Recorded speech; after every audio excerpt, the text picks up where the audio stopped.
When I used to work for a research firm, I had this colleague. At the point in time, I was the head of HR for the business for the company here in Nigeria. And this colleague of mine got into the office, the HR manager's office, as it were at the time.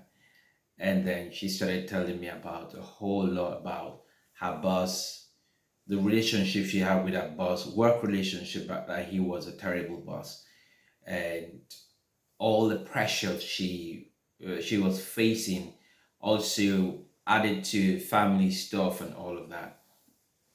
Now she spoke to me for about 40 minutes, but she spoke to me to a point where I went blank. I didn't know what to say. You know, it's one of those times when people come to you and you are in a position and you think that you have the answers to all the questions or problems, but a person puts some problems or a set of problems or challenges before you, and you stop listening to the person because you're switched off and you're thinking, what would I say when this person is done?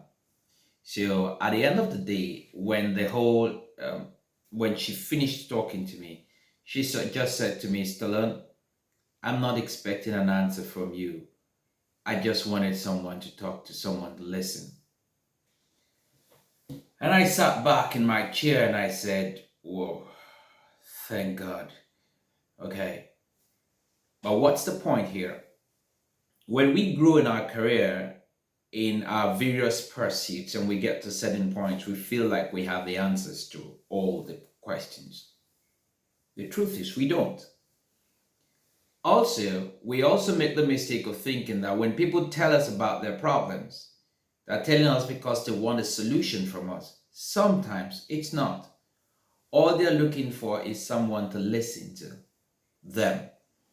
Now, when we think that we have all the answers or we must provide the answers to people, we lose out on that vital part of listening and taking in what they are telling us and probably learning, because we switched off to that. We've switched to the solution provider mode.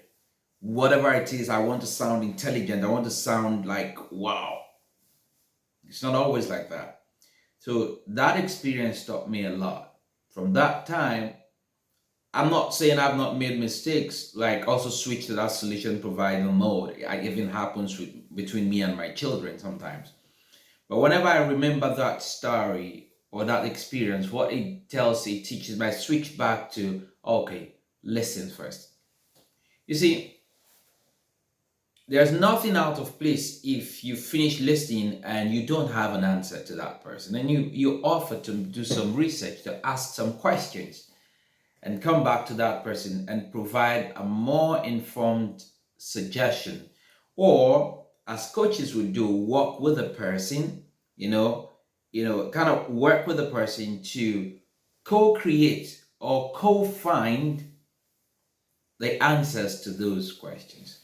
So I hope this touches you. I don't know where you are in life. This applies to whether you're a manager, you are a business owner, you're a leader in any capacity. You are not an encyclopedia of knowledge. Nobody in their right sense would expect you to provide answers to every question or every problem. But at least everyone would appreciate if you listened to them.